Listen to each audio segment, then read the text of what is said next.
Lorsque l'actualité s'affole, suivez Le Point sur Métropole. Le Point, tous les matins à 8h30, reprise 1h30.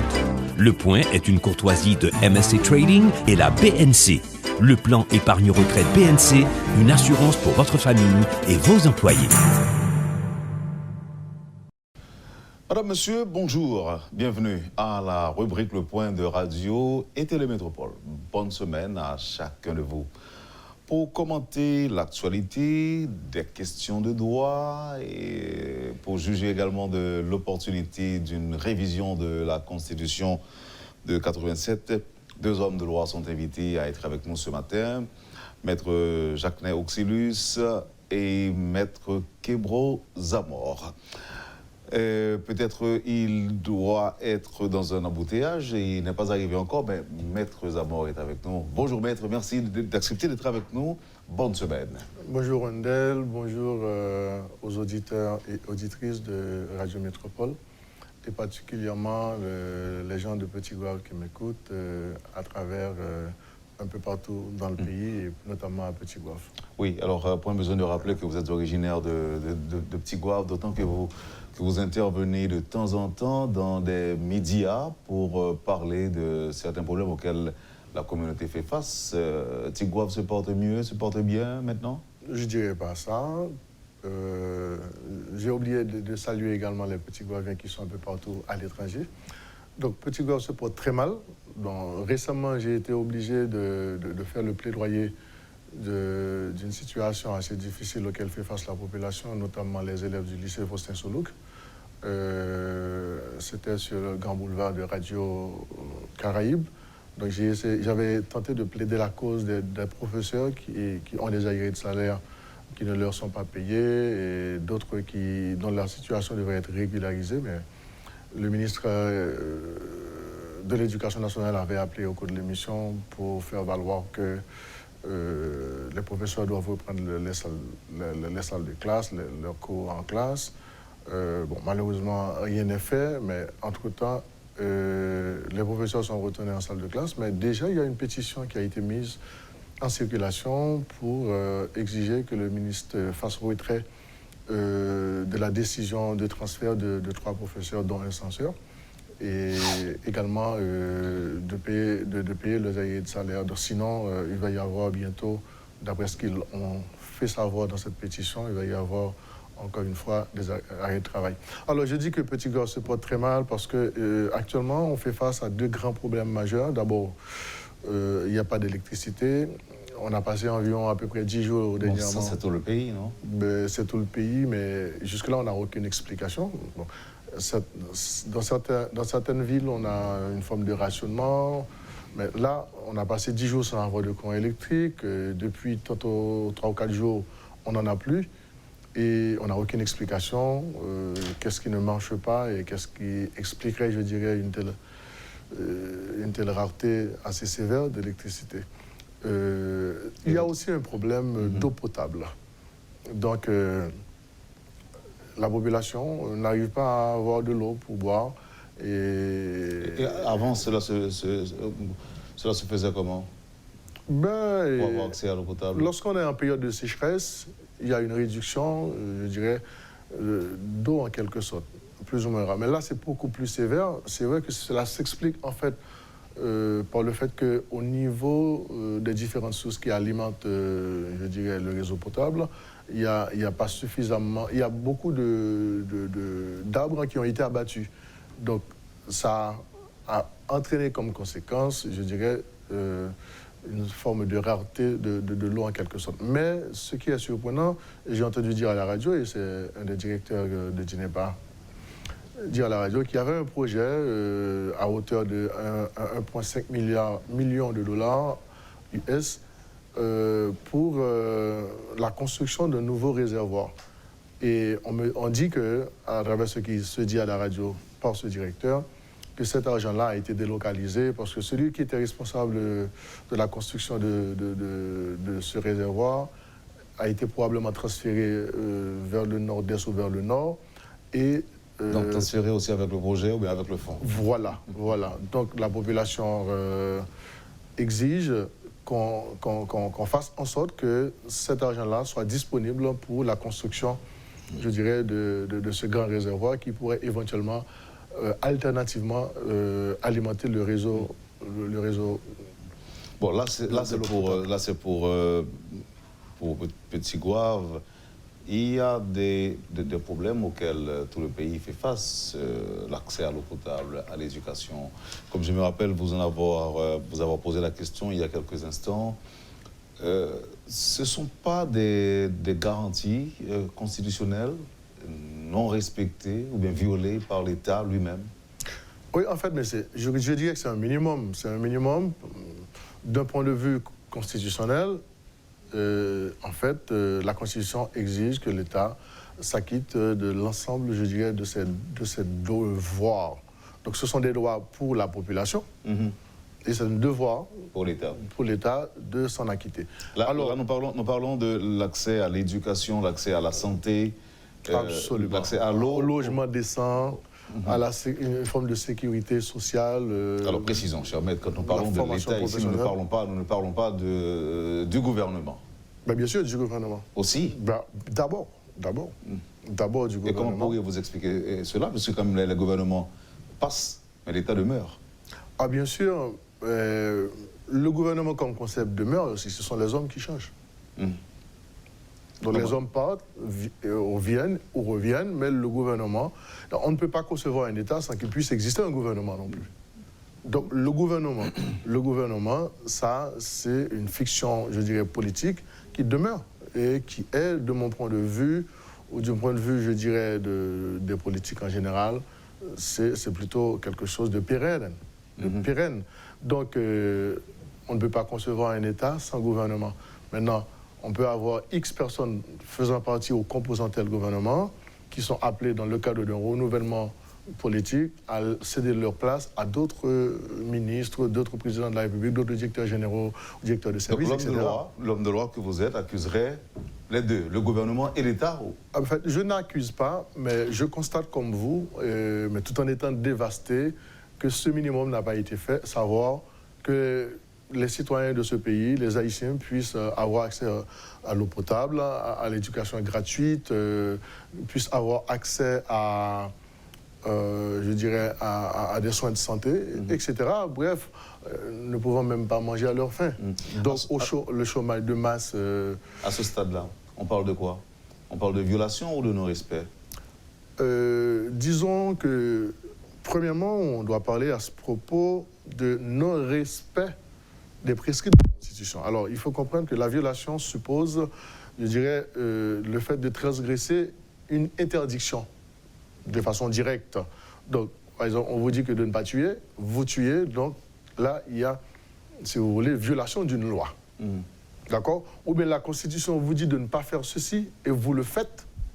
Donc là, il y a une violation flagrante de façon directe. Maintenant, le non-respect, si vous voulez, de certains prescrits de la Constitution, par exemple ce dont nous parlions tout à l'heure, savoir que la population devrait pouvoir avoir accès aux soins de santé, à l'éducation, à un logement décent et tout. Le fait de ne pas permettre à ce que la population puisse avoir accès à droit à ces accès, donc il y a violation de leurs droits. Et cette violation de leurs droits peut éventuellement être interprétée de façon indirecte comme une violation en soi, mais c'est un non-respect de leurs droits, de ce que la Constitution a prescrit de faire. Maintenant, la Constitution a prescrit de faire ceci ou de faire cela. Quand vous ne le faites pas, vous ne respectez pas les prescrits de la Constitution. Et en déduction, on dit qu'il y a violation, entre guillemets, indirecte de la Constitution. Maintenant, comment porter l'État, ou le gouvernement, si vous préférez, à respecter ces prescrits? Ben, ça pose le problème, si vous voulez, la problématique de la crise à laquelle on fait face. Donc, beaucoup parlent d'État effondré, d'un État qui tend à disparaître, qui ne remplit pas, je dirais, sa mission.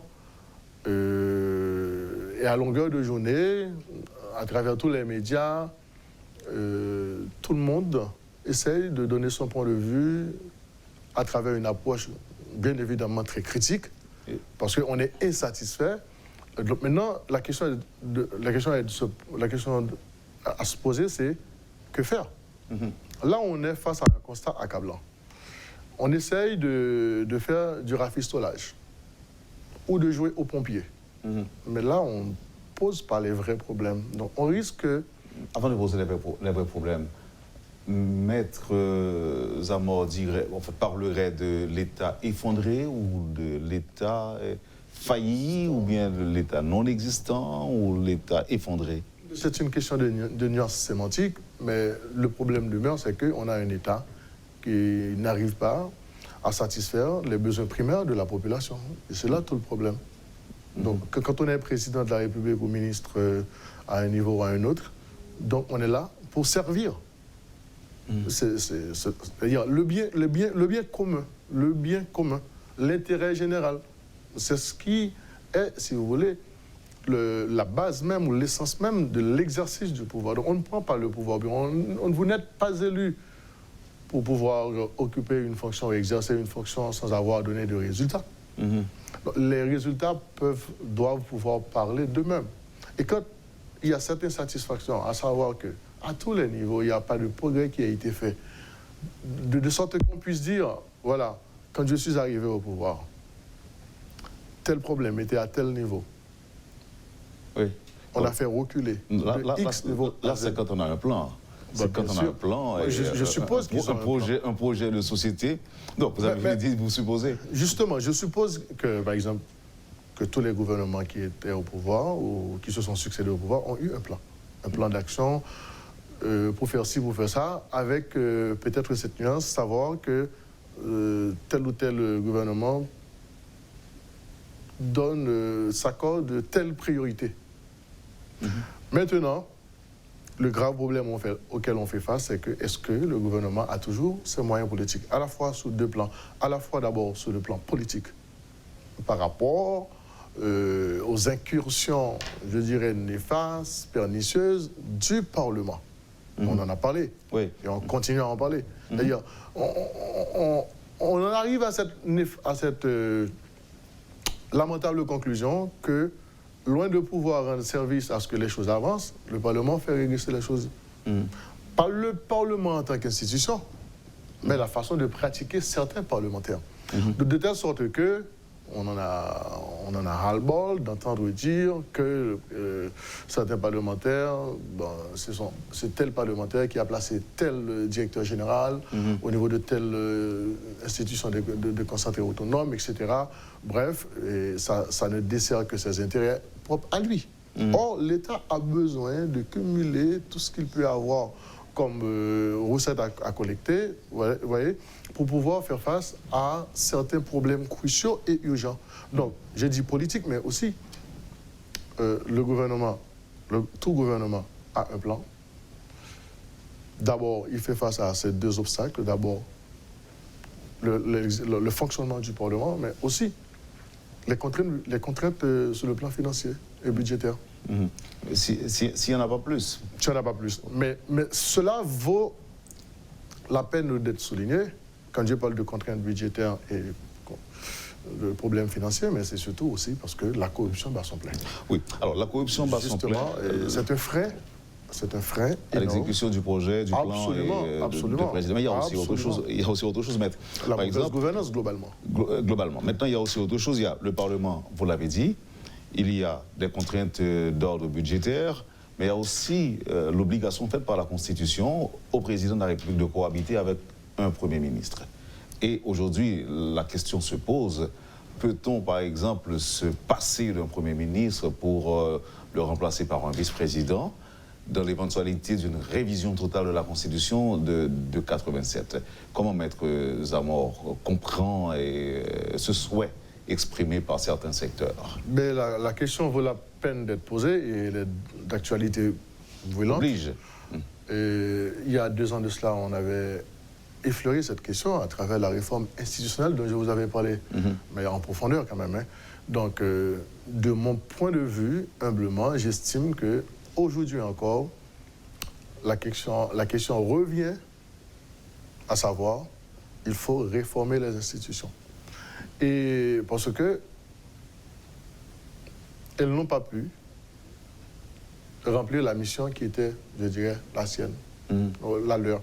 Donc, de ce point de vue, on doit d'abord considérer qu'il faut partir de la réforme, alors, en parlant de cette réforme, de la révision de la Constitution ou de l'amendement de la Constitution ou peut-être une nouvelle. Mais ce n'est pas moi qui vais décider de est-ce qu'on doit avoir un amendement ou est-ce qu'on doit avoir une nouvelle Constitution. Mais cependant, je veux attirer l'attention sur le fait qu'on ne peut pas compter sur ce Parlement pour avoir un véritable amendement. Pourquoi? Parce que ces parlementaires, dans la grande majorité, défendent les intérêts, je dirais... de leur chapelle, vous voulez dire? Mais pas vraiment de leur chapelle, mais plutôt d'un secteur, qui est bien le secteur à la fois politique et privé, mais qui se mêle, qui s'entremêle aussi. Donc, s'entremêle en ce sens que avant, on ne pouvait pas se dire que le secteur privé est au pouvoir. C'est le secteur privé des affaires qui occupe l'espace de pouvoir, mais maintenant, on a toute l'impression. On a toute l'impression à partir de 2010. Donc, de telle sorte que le président qui est élu, il se retrouve dans un étau.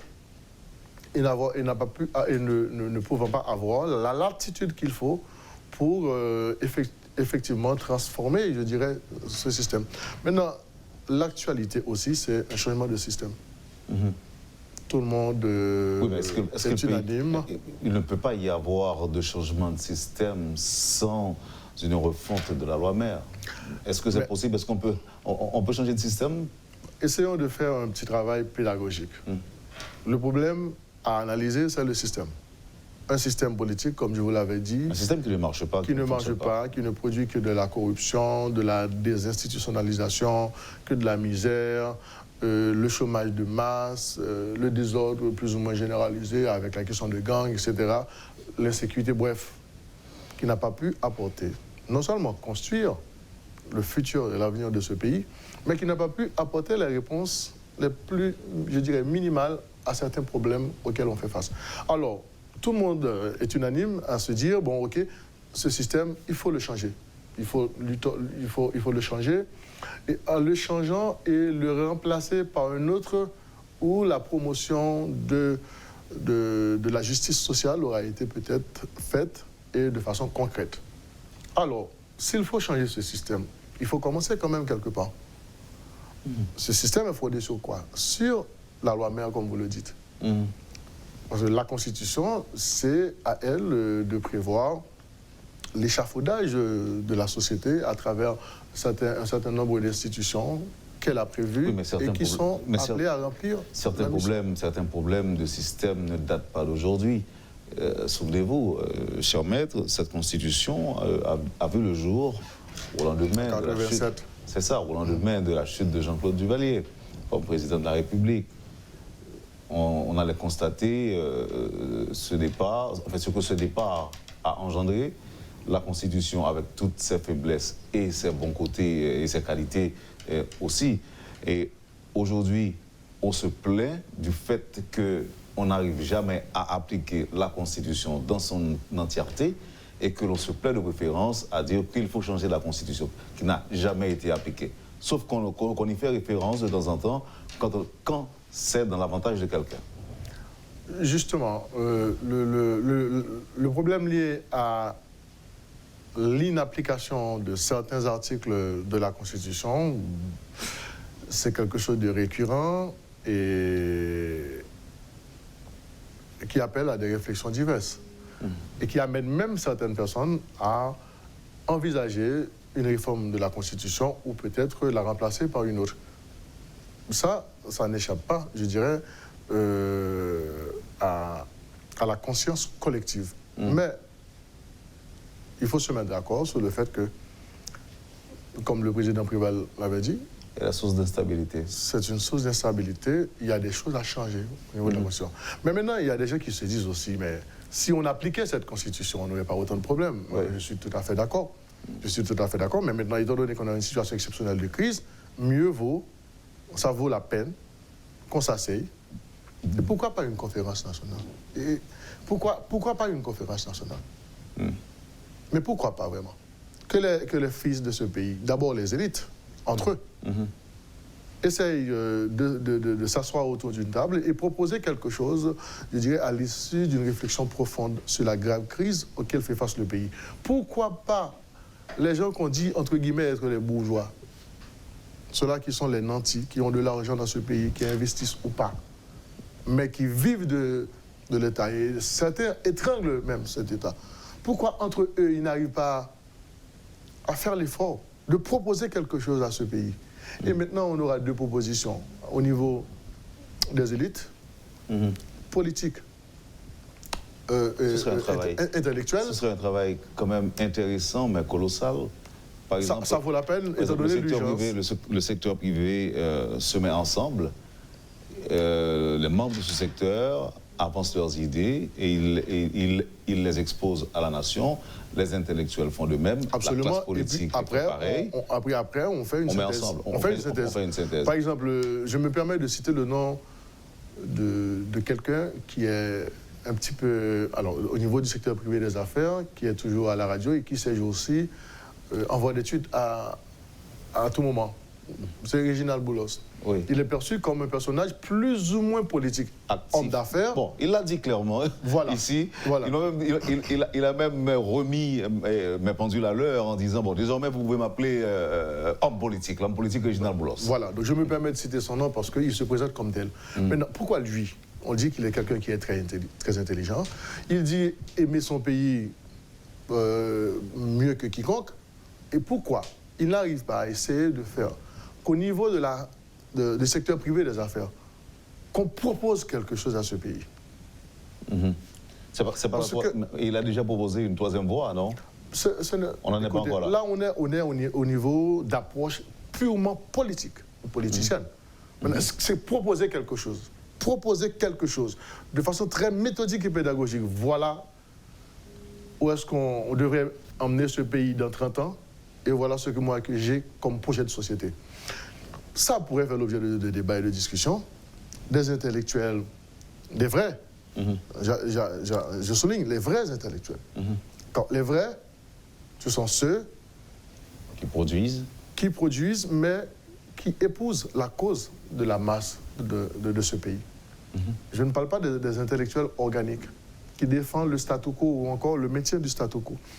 Je parle de ces intellectuels-là qui envisagent la réforme comme une sorte de panacée. La réforme pour l'établissement ou le renforcement d'un état de droit. Parce que l'état de droit, c'est le panacée. Donc pourquoi, au niveau du secteur privé des affaires, ils n'arrivent pas à s'entendre pour se dire, bon, OK, il y a, si vous voulez, cette séparation étanche entre cette classe-là et la population. De telle sorte qu'ils ne se sentent pas sécurisés. Oui. De même que la population les pointe du doigt, comme s'ils étaient les responsables ou les seuls responsables de cette misère infrahumaine. Moi, mon discours, c'est pas d'essayer de camper un camp contre un autre.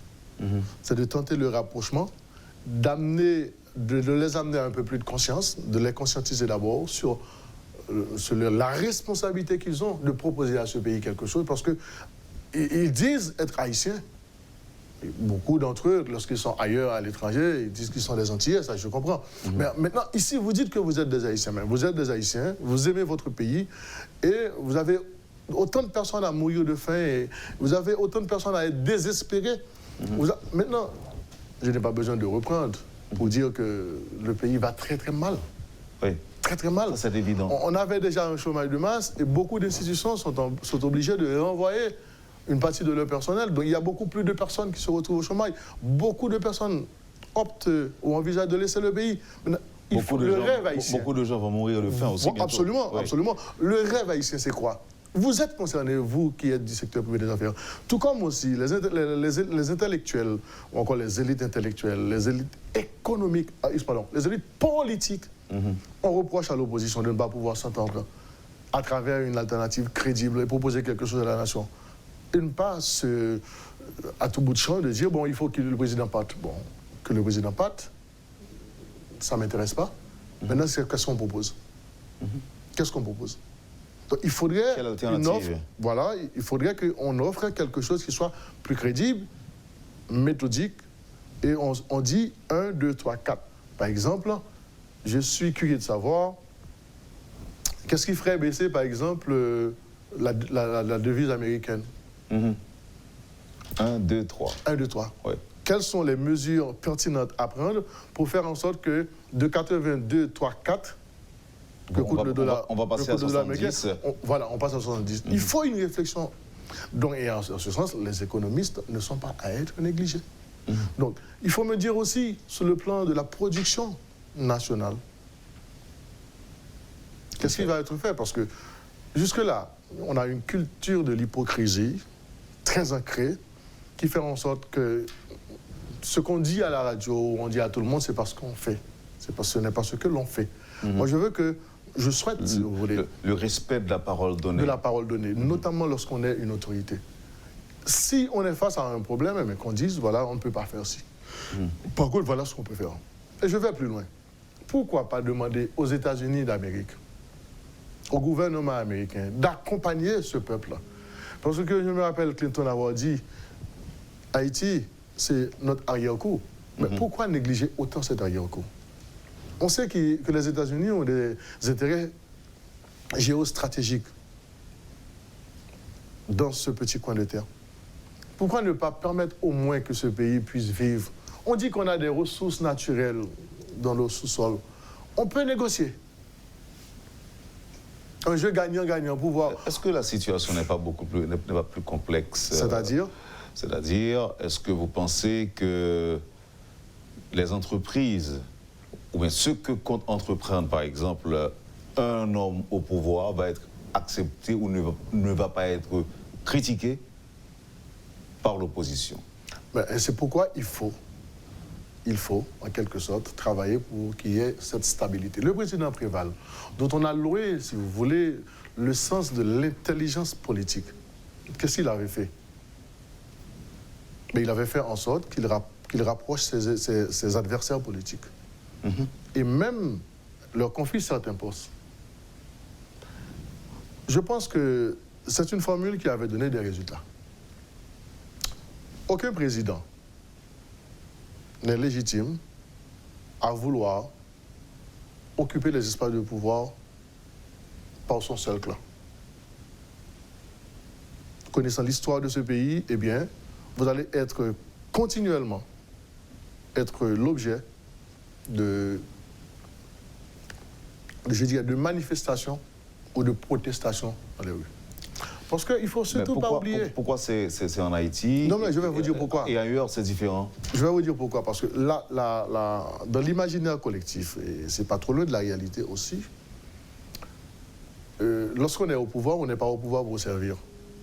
C'est plutôt pour se servir. Donc, autrement dit... C'est ce que j'allais vous dire. Est-ce que ce n'est pas la réalité haïtienne qui est différente? Que la personne soit au pouvoir ou pas, et on n'a pas l'impression que c'est le pays qui est au cœur des discussions. Absolument, absolument. Eh bien, puisque c'est ça. Donc, on dit que lorsqu'on exerce... la façon dont on exerce le pouvoir, cette façon ne vise qu'à en jouir. Qu'à en jouir. Donc maintenant, si vous jouissez du pouvoir, donc vous accumulez de la richesse, vous avez tellement de privilèges et la population dans tout ça est à côté. Eh bien, moi aussi, je dois quand même à pouvoir en jouir. Et c'est pourquoi, d'ailleurs, moi, aucun gouvernement, aucun président, aucune autorité n'est légitime à s'accrocher à cette approche jouissive du pouvoir. Maintenant, ceux-là qui sont dehors, ils vont vous dire, mais c'est payé pour nous toutes liées, soit je jouis tout. Et c'est normal pour leur frappe. Ah ben voilà. Voilà. On a pris 2 ou 3 longtemps. C'est ça. Yeah. Donc, et je crois que c'est, je dis légitime entre guillemets, c'est-à-dire en termes de prétention. Maintenant, si on a un pouvoir, on est dans une autre approche où il y a l'austérité, il y a, je dirais, la lutte contre l'impunité, en tout cas contre la corruption. Il y a la transparence et il y a les résultats qui sont donnés. Ah, mais la population n'allait pas accepter de prendre les rues, de gagner les rues et de dire, ah ben, tel. Il faut qu'il quitte le pouvoir. Parce qu'il y aura des actions qui auraient été menées, donc sous forme de résultats, et que la population aurait adhéré à cette façon de gouverner. Donc moi, je crois que, et quand je le dis là, je ne le dis pas par rapport à ce gouvernement, mais c'est la réalité de tous les gouvernements. C'est pourquoi vous allez voir que la corruption a atteint les sommets. On est devenu un empire de la corruption. Un empire de la corruption à tous les niveaux. Donc, certains essayent de faire le tri et de dire, bon, il faut d'abord lutter contre la grande corruption et la moyenne, et puis un petit peu faire taire toute velléité d'aller vers une forme de répression contre la petite corruption. Maintenant, la grande corruption et la moyenne, c'est vraiment un frein, je dirais, au progrès de ce pays. Et il faut souhaiter, à travers l'état de droit, bien entendu, lorsqu'il sera renforcé, parce que j'espère que la deuxième tranche de l'émission, au niveau de sera encore consacrée. Absolument, notamment au renforcement de l'état de droit, qui est une forme de panacée à tous les problèmes. Parce que tous les pays où on parle de démocratie, où on parle d'état de droit, eh bien, ce problème est résolu par la justice, par l'état de droit. Donc l'état de droit suppose d'abord une véritable séparation des pouvoirs.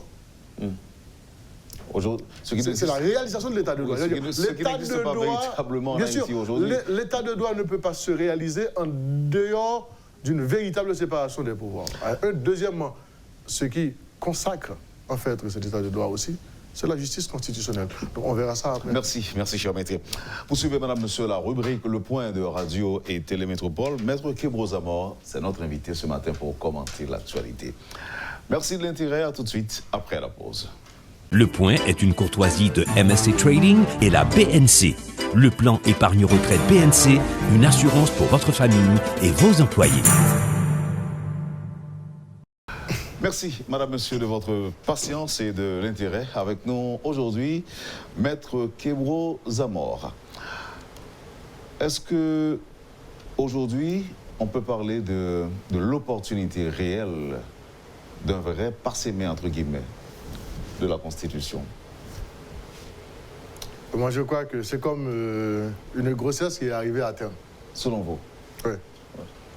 Donc, c'est l'occasion, plus que jamais, c'est l'occasion opportune de réviser la Constitution. Moi, je pense. Et quels sont, selon vous, maître Zamor, les articles à changer, à amender, et qui iraient, par exemple, dans le sens d'un état de droit véritable aujourd'hui?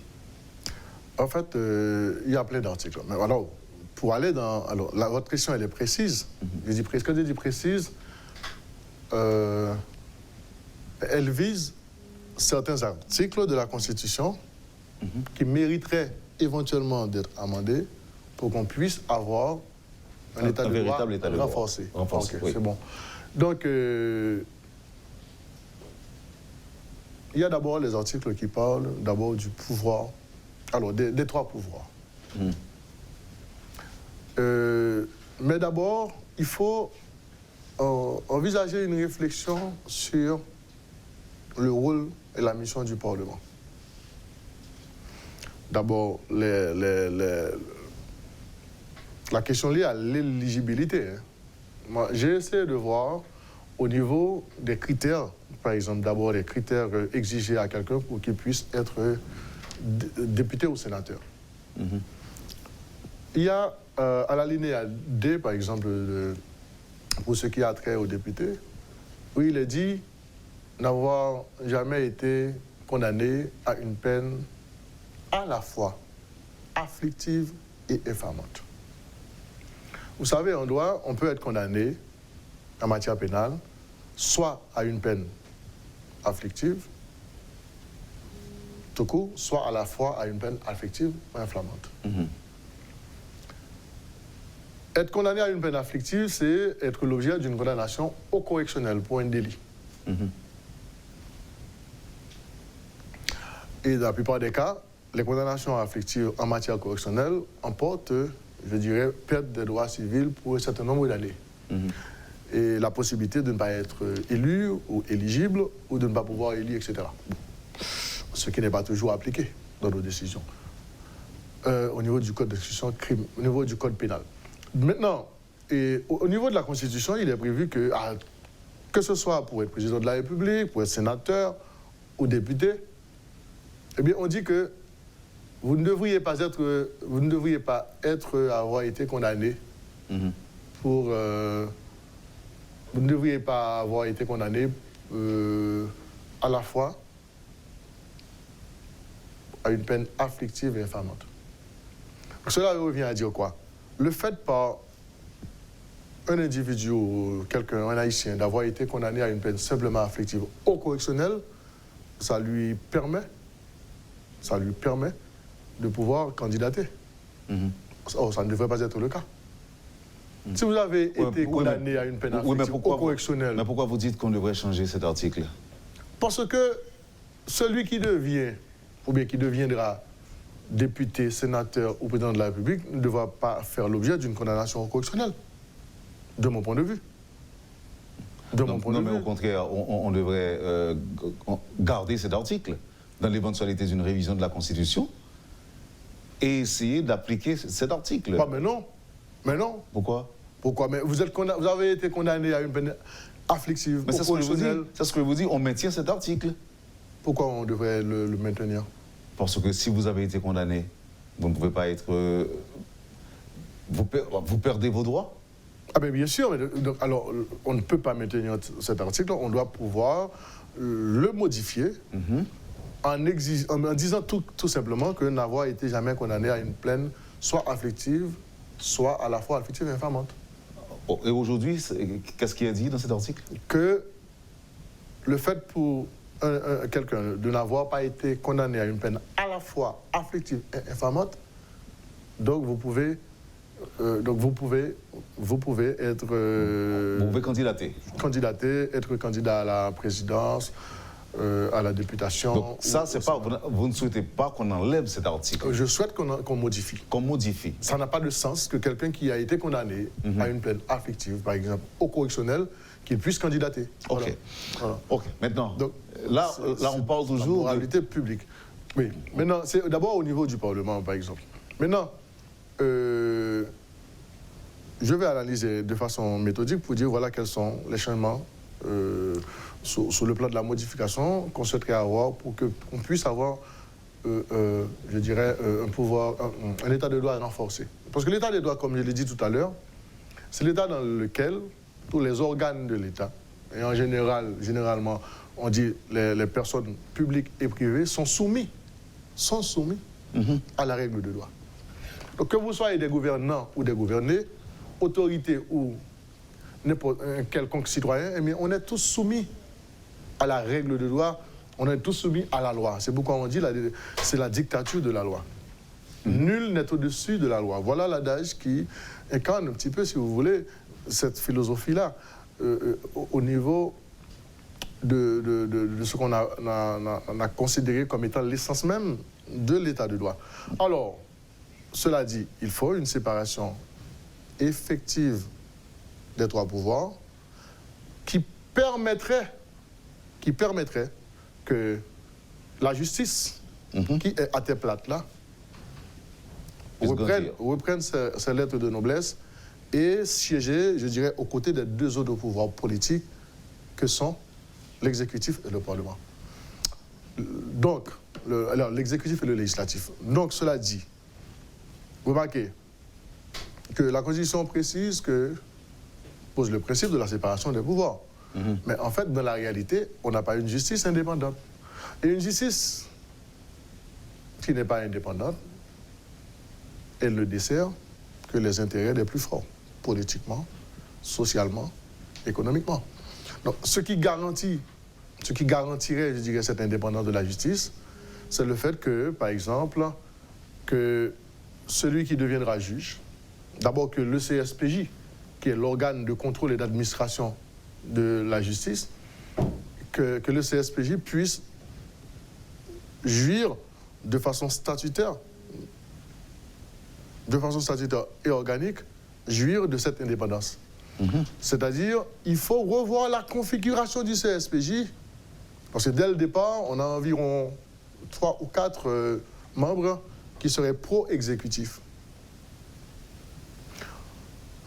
Mis à part cela, il faut considérer aussi la procédure de nomination des juges. Remarquez, on s'en plaint à longueur de journée, que le CSPJ a fait acheminer une liste de juges, soit à nommer ou à renouveler leur mandat, ou à être promus. Eh bien, c'est toujours au compte-gouttes qu'on procède. On fait le tri on dit X doit être nommé, X doit être promu, X peut voir son mandat éventuellement renouvelé, mais il faut comprendre que l'avis de nomination du CSPJ devrait être un avis conforme et non pas un avis favorable. C'est-à-dire, le pouvoir judiciaire a décidé, après analyse des différents dossiers qui lui ont été soumis, tout en sachant que, effectivement, la voie royale pour intégrer le pouvoir judiciaire, c'est passer par l'école de la magistrature pour recevoir la formation adaptée. Et cela voudrait dire que, dans une certaine mesure, on devra, pendant un certain temps, mettre de côté la question de l'intégration directe. Ça veut dire que n'importe qui est nommé au niveau de n'importe qui intègre le pouvoir judiciaire, le système judiciaire. Alors, il faudrait que, parce que c'est un peu long le développement, il faudrait que, d'une part, que le CSPJ puisse s'affirmer en tant que pouvoir représentant du pouvoir judiciaire et que les décisions qui sont prises au niveau du CSPJ soient respectées à la lettre par l'exécutif, mais toujours est-il aussi qu'il faut considérer que le pouvoir judiciaire à travers le CSPJ doit faire en sorte aussi que n'importe qui ne peut pas avoir son mandat renouvelé, n'importe quel juge. Il faudrait aussi qu'il y ait le vetting qui soit fait de façon globale et non pas pour une partie des juges. Parce qu'on se plaît des juges qui sont mêlés à des questions de corruption et qui se voient leur mandat renouvelé, etc.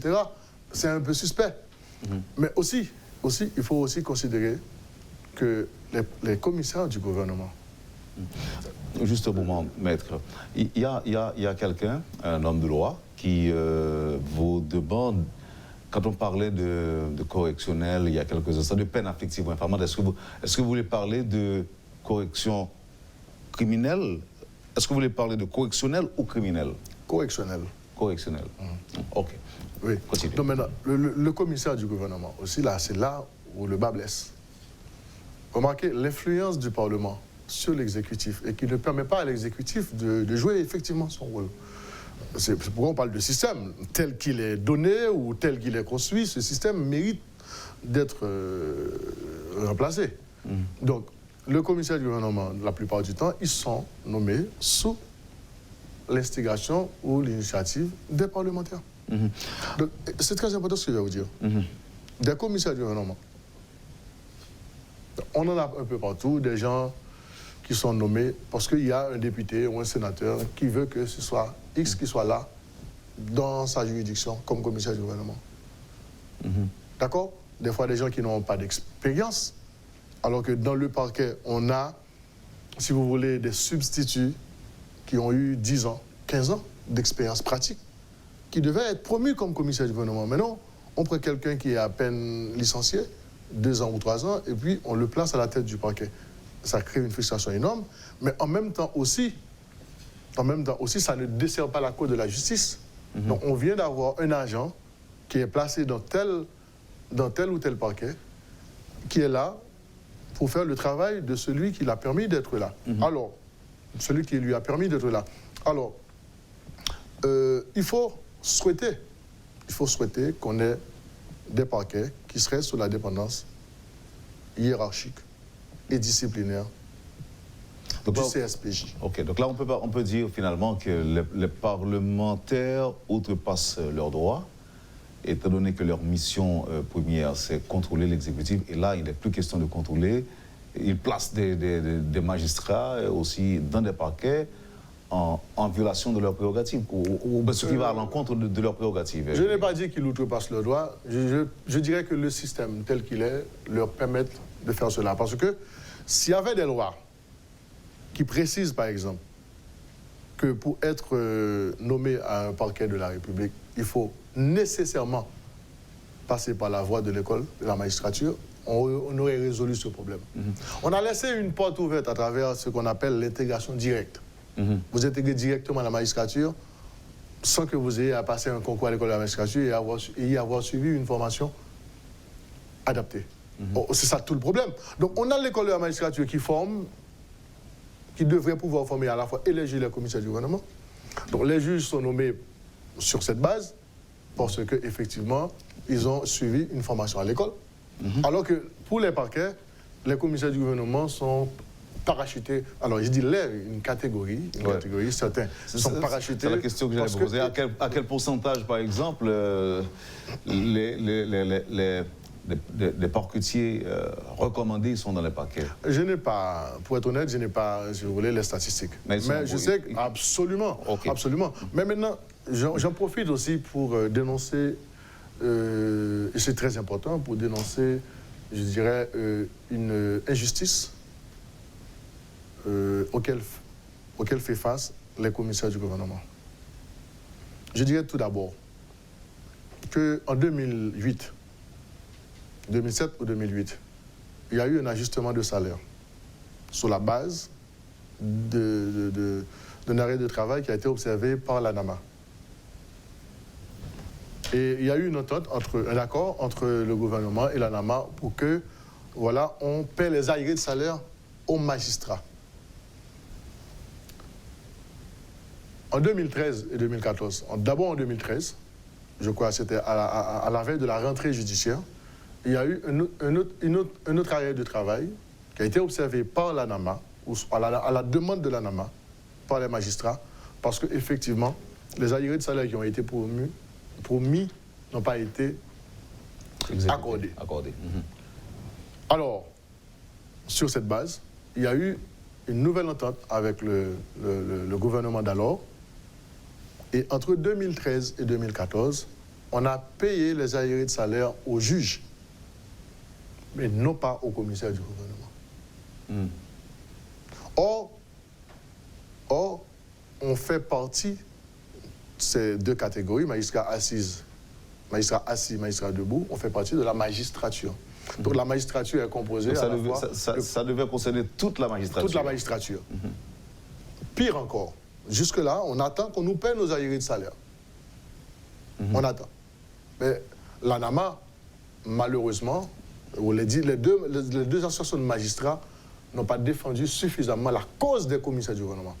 Et c'est pourquoi ces deux associations sont perçues comme étant des associations qui défendent les intérêts des juges. Ça ne devrait pas être le cas.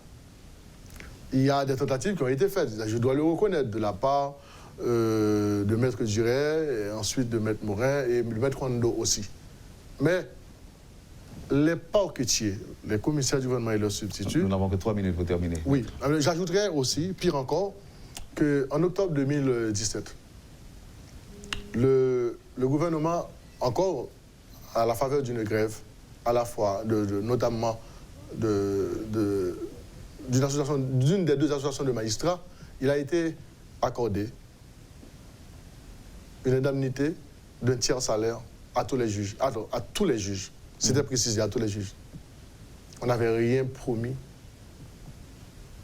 aux parquetiers. Les juges reçoivent du CSPJ des cartes de débit. On n'a rien donné aux commissaires du gouvernement. Pourtant, les commissaires du gouvernement travaillent davantage. Travaillent davantage que les juges. Travaillent davantage que les juges. C'est le cas de tous les parquetiers. Ils n'ont pas le statut de fonctionnaire public. OK. D'après la Constitution. Et pour moi, c'est une bêtise énorme. Un dernier point que je veux voir rapidement avec vous, Maître. Vous avez dit tantôt que pour un vrai... renforcement de l'état de droit, c'est ça? Non, même pas encore. Pour une vraie révision de la Constitution, les parlementaires devaient être tenus à distance. Je pense. OK. C'est mon point de vue. La Constitution prévoit aussi comment l'amender. Une procédure d'amendement. Oui. Donc, il y a une procédure tracée pour amender la Constitution. Et la Constitution ne peut pas être changée par voie référendaire, c'est clair et net. Maintenant, comment y arriver? C'est une absurdité, hein? Bon, peut-être le référendum est interdit, alors que pour toutes les questions d'intérêt général qui concernent l'avenir du pays, il faudra pouvoir consulter le peuple. Oui, mais ça... Et pour consulter le peuple, c'est par voie référendaire. Ça peut provoquer d'autres problèmes aussi. Un président de la République, en plein exercice de son mandat, peut un beau petit matin solliciter une consultation populaire pour savoir est-ce qu'il peut renouveler son mandat ou bien est-ce qu'il peut rester à vie. Ben, c'est par voie référendaire. Non, je ne pense pas que cela puisse se faire. Pouvait être possible. Ce n'est pas dans ce cas-là. Je dis que c'est des sujets qui concernent l'avenir de ce pays. Non, mais, par exemple, maintenant, alors, là où je veux arriver, cher maître, si vous souhaitez que les parlementaires soient en dehors de toute révision de la Constitution, alors que ce serait la voie tracée, maintenant, pas de référendum, pas de parlementaires, comment mettre de côté cette Constitution et comment faire naître une nouvelle Constitution? Par quels moyens passer? Voilà, rapidement. Vous m'avez dit qu'on a seulement 3 minutes. Oui. Bon, c'est très peu. Je vous dirai d'abord rapidement, moi je réfléchis pas en politicien. En technicien, plutôt en technicien. Non, plutôt en homme politique. C'est-à-dire qui essaie d'analyser les problèmes auxquels fait face le pays, la nation, la société, et voir dans quelle mesure il peut éventuellement faire des propositions humblement. Donc peut-être que j'ai tort de le penser de la sorte, à savoir que le Parlement devrait être tenu à l'écart pour la bonne raison que c'est un Parlement décrié. On estime qu'il Non, mais le problème, c'est que ce sont les hommes qui sont décriés, mais ce n'est pas l'institution. Bien sûr, quand je parle du Parlement, je parle de ce Parlement avec ces hommes. Donc ces parlementaires sont suffisamment décriés, et là, ils n'ont pas pu arriver à se transcender pour se dire, bon, ouais, on est tous décriés, mais il faut faire quelque chose. Au moins, ils auraient donné le signal et à ce moment-là, on aurait pu avoir confiance. Alors, alors même s'il y a quand même il y a quand même d'excellents parlementaires. Il y a quand même de bons parlementaires. Mais bien sûr, mais très peu. Très peu. Selon vous? Oui. Alors, selon vous? Bon, selon tout le monde. Bon, on connaît tout le monde là-bas. Ou à peu près. Alors, quand je dis très peu, je n'ai pas donné des chiffres. Hein. Oui. D'accord. Et j'allais dire que comment concilier ces deux approches? Il y a une procédure qui est tracée par la Constitution, liée à l'amendement, alors que beaucoup de citoyens en appellent, je dirais, à une refonte. À une refonte en dehors de ce Parlement. Vous savez, lorsqu'on est en situation de crise exceptionnelle, le politique prend le pas sur la loi, sur le droit. Donc là, vous voulez dire par un accord politique? Absolument, le consensus. Donc on pourra y arriver. On pourra y arriver. Maintenant, il faut qu'on mette le pays en avant de tout ça.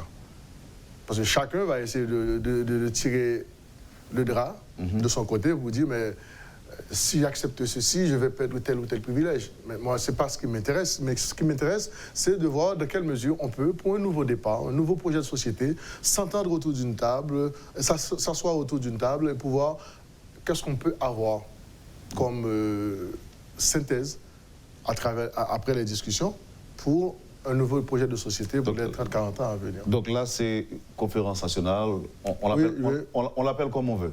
D'abord, il faut la conférence nationale. En tout cas, le thème ou l'appellation importe peu. L'important, c'est le chita attendez sincère. Et j'ajoute sincère. Sincère. En petit pays, mais qui parle pas chaud, qui est pays. Qui est pays. Mais entre le monde qui vient comme d'abord tout pour proposer quelque chose, entre le monde qui dit une élite qui est dans la classe moyenne, les élites intellectuelles, politiques, sociales, pour proposer un bagaille, pour faire une synthèse de deux bagailles, pour nous dire, par exemple, le secteur privé a dit, bon, mais ça, nous estimons qu'il a dû faire pour question d'investissement. Comment, dans quelle mesure, nous pouvons permettre que nous garantissions l'investissement étranger? D'après moi, attendez une parole qui met tout le monde d'accord, M. Zamor. D'après moi, attendez des paroles, ça. Et d'après moi, qui bouche la sortie aujourd'hui, et que tout le monde est d'accord, et que tout le monde a fait parole, ça, confiance, quoi, que effectivement, parole, ça, son parole pays, que lui. D'après moi, attendez, là, vous mourir. Bon, si au niveau de l'opposition plurielle, ils arrivent à se transcender, si au niveau du pouvoir tel qu'il est exercé, ils arrivent à se transcender, si au niveau du secteur privé des affaires, ils arrivent à se transcender, mais aussi au niveau du gouvernement américain, que on change tout. Et c'est très important. Parce que réforme qu'on voulait faire pour aller dans l'intérêt du peuple, il y a un campé qui dit non, pas d'accord. Il faut un deal avec les États-Unis. Nous ne pouvons pas faire sans deal là? Non. Pas qu'un monde qui est président s'il va aval les États-Unis. Mais c'est triste quand même. C'est triste, mais c'est la réalité. Donc, triste réalité. Donc maintenant, il faut nous montrer nous intelligents, il faut nous transcender nous. Nous avons goûté entre nous. Nous connaissons bien que nous ne pouvons pas faire là. Il faut que nous entendions nous pour nous dire avec les Américains, nous parler d'une seule voix, mais ça nous quoi bon pour nous. Parce que je parle de ça, je pensais qu'il y a une possibilité quand même. Si les Haïtiens mettaient tête ensemble, ou quoi que malgré mettre tête ensemble, ils ne peuvent pas dire Américains non. Mais il n'y a pas de moyens politiques. Même si tout Haïtien levé campé, ils disent non. Non, on ne va pas représenter rien. C'est la répression, ça va être la répression. Bon, regarde ce qui se passe au Venezuela. Pour vous en convaincre. Donc c'est ça l'intelligence politique. On voit qui ça nous a joint, qui permet que nous sortions pays dans ça. Et non pas de s'arbourter ou de se cantonner derrière un faux nationalisme, parce qu'on n'est plus un pays souverain. Bon, en plus, mon abbé bluff dit Haïti est un pays souverain. Vous connaissez sous bluff, mais ils disent n'importe quoi. Maintenant, ce qui est plus important pour moi, c'est comment me sauver le pays. C'est-à-dire, à travers tout le monde qui a mourir, tout jeune qui va gagner espoir, on l'a de même meilleur, et qui prête pour aller n'importe côté à l'humilier. Et qui, avec déchirement ça dans leur cœur, pour quitter vieux pays, bon pays par pour aller dans n'importe quel vieux pays, côté, il n'y a pas passer misère, il n'y a pas rien, ou bien il n'y a pas le goût mais avec Freddy, etc. Donc moi, je crois que vous faites un travail qui est dégradant. Moi, je crois que si nous parlons comme ça, moi, je pense que toute lutte qu'a faite là, c'est des bagages à banaliser, qui ne peuvent pas mener aucun côté. Il faut, en définitive, qu'on puisse s'asseoir et s'entendre sur quelque chose, le secteur privé des affaires. D'abord entre eux, parce qu'ils ont divisé tout, en fonction de l'intérêt. Un tel a supporté tel président, un tel est avec tel autre président, les gains contre le pas qu'à joindre. Donc du coup, il est en opposition.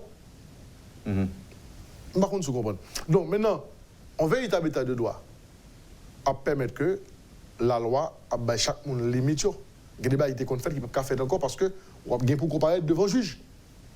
Et on ne peut pas comparaître devant petit juge. Parce que la justice qui a renforcé, qui a indépendant.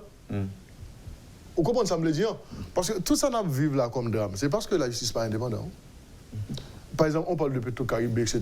Mais il y a un bon monde qui a comparé devant la justice, qui peut-être a jugé. Par contre, c'est aussi ça. Et puis en plus, le dernier point, c'est la Constitution. Le Parlement et la Constitution. La justice constitutionnelle. On a prévu le Conseil constitutionnel. Il était doué mettre déjà, on est capable de dire, sur place, il était capable, par exemple, on a eu récemment une crise dans le Parlement entre les deux branches.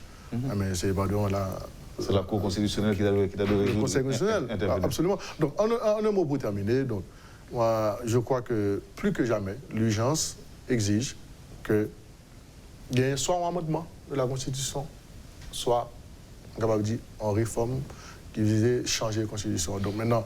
Mais ça, nous va dire pour finir maintenant que tout secteur chita ensemble. D'abord, mettre le pays en avant. Ensuite, division dans le secteur privé en journée, que on entend ouais pays. Pour proposer une alternative. C'est ça, la classe politique qui est extrêmement divisée aussi. Donc, entendre et puis pouvoir tous les mêmes. D'abord, ils font synthèse entre eux. Ils disent, bon, ok, mais ça ne peut pas faire, mais ça ne peut pas faire, etc. L'Église est capable de tout éventuellement. L'Église est capable. Société civile, tu as supposé là aussi. Le problème qui est arrivé, c'est qu'aucune institution sérieuse pas véritablement inspiré confiance, maître. Oui, c'est vrai maintenant. Les institutions, généralement, n'inspirent pas confiance. Mais il y a dans chacune de ces institutions des gens qui peuvent éventuellement inspirer confiance. Parce qu'ils ne sont pas tous les mêmes. C'est ça la chance que nous avons. Merci infiniment, Maître Kebros Amor. J'étais très content de ces échanges avec vous aujourd'hui à Métropole. Je vous souhaite une très bonne semaine avec, et encore une fois, des remerciements spéciaux d'avoir été disponible pour Métropole ce matin. C'est moi qui vous remercie, Wendell, avec l'espoir qu'au niveau, capable du gouvernement à venir, on ne va pas compter sur ça là, que vous pouvez le prendre en considération, capable de réflexion ça yo, mais surtout aussi, capable de dire revendication que nous faisons pour commissaire gouvernement, donc inégalité de traitement. Les juges sont mieux traités, beaucoup mieux traités que les commissaires du gouvernement, alors qu'ils font partie de la même magistrature. Vous avez suivi, madame, monsieur, la rubrique Le Point de Radio et Télémétropole. C'était Maître Kebros Amor avec nous ce matin. Passez une bonne journée et surtout une très bonne semaine avec Métropole. Et à demain. Lorsque l'actualité s'affole, suivez Le Point sur Métropole. Le Point, tous les matins à 8h30, reprise 1h30. Le Point est une courtoisie de MSC Trading et la BNC. Le plan épargne-retraite BNC, une assurance pour votre famille et vos employés.